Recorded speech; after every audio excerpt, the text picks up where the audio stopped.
नमस्कार साथियों। मेरे 12 मिनट के एक भाषण से 7 सेकंड की क्लिप काटकर मेरे खिलाफ एक दुष्प्रचार किया जा रहा है कि मैंने ब्राह्मणों के बारे में अपशब्द बोले हैं। सबसे पहले तो मैं बिना शर्त, बिना इफ एंड बट के, बिना लाग लपेट के, अगर मेरे इन शब्दों से किसी ब्राह्मण भाई को बुरा लगा है, उनके दिल को आघात पहुंचा है, उनका दिल दुखा है, तो मैं बिना शर्त माफ़ी मांगता हूं। मैं उनसे कृतज्ञ होकर हाथ जोड़ के माफ़ी मांगता हूं कि मेरा ऐसा कोई इरादा था नहीं और कभी होता नहीं है। मैं समाजवाद की विचारधारा पर चलने वाला व्यक्ति हूं। जो सच्चा समाजवादी होगा वो कभी किसी जाति या धर्म को अपमानित नहीं करेगा, किसी जाति धर्म के खिलाफ कोई शब्द नहीं बोलेगा।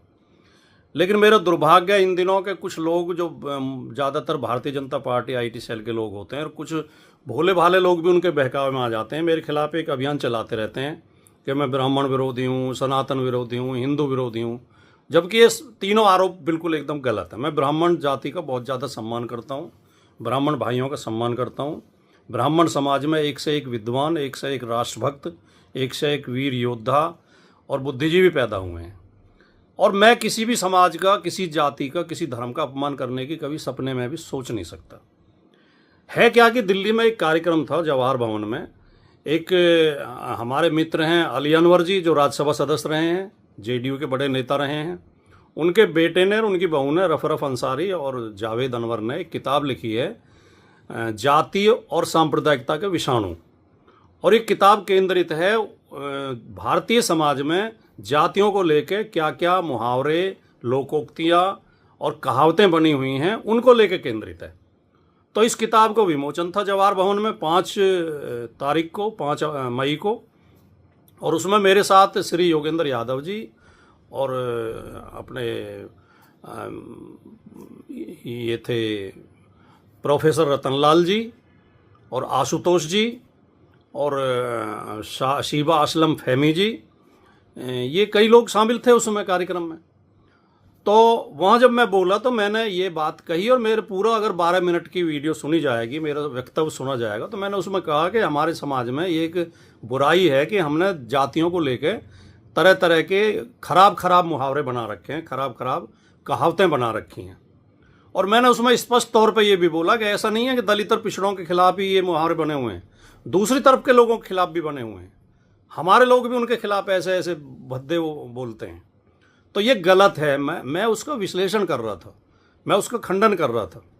और मैंने जब 2 उदाहरण दिए, तो पहले जो गुर्जर यादवों के खिलाफ एक वो कही जाती है, वो मैंने बोली कहावत कि गुर्जर अहीर कंजर, कुत्ता बिल्ली बंदर, ये 6 ना होते तो खुले किवाड़ों सोते।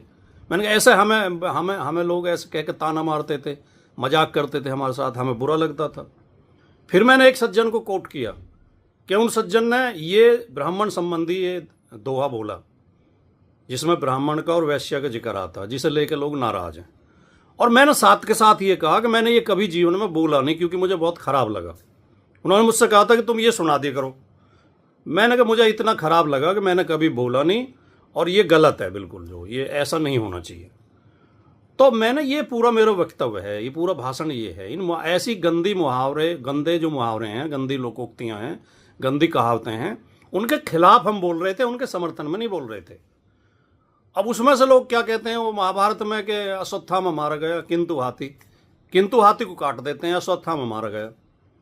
तो मेरा पूरा वक्तव्य ना सुनवा के उसमें से एक क्लिप, 7 सेकंड की क्लिप निकाल के, जिसमें खाली वो दोहा है, और उसे ऐसे कह के पेश कर रहे हैं कि मैंने ये ब्राह्मणों के खिलाफ बोला है। और मैं स्वीकार करता हूँ कि बहुत ख़राब दोहा है, वो बहुत गंदा दोहा है, बहुत अपमानजनक है। तो मैंने उसका जिक्र किया। अगर इसमें भी मुझसे मेरी गलती थी कि मैंने जिक्र किया, तो भैया दोबारा माफ़ी चाहता हूँ। और ब्राह्मण समाज एक प्रबुद्ध समाज माना जाता है, शिक्षित और समझदार समाज माना जाता है। यार इतनी जल्दी बहकावे में मत आए करो। ब्राह्मण बंधुओं, ब्रह्म देवताओं, पूरी बात समझ लिया करो। पूरी वीडियो आप सुन लेंगे तो आपकी शिकायत दूर हो जाएगी। और मेरे जैसा आदमी, ब्राह्मण तो बहुत शानदार और बहुत सम्मानित जाति है। किसी मतलब जो संख्या में कम हैं या कमज़ोर हैं या कुछ भी, किसी भी जाति के खिलाफ मैं नहीं हो सकता, सपने में भी नहीं सोच सकता। तो मैं पुनः माफ़ी चाहता हूँ। आप मेरी आधी अधूरी बात को सुन के, 7 सेकंड की क्लिप को सुनकर मेरे बारे में राय ना बनाएं। और ज़रूरी समझें तो पूरी क्लिप सुने। और मैंने अपने फेसबुक पेज पे वो क्लिप भी डाल दी सुबह और उसकी सफाई भी डाल दी है, तो कृपया इस बात का ध्यान रखें। नमस्कार।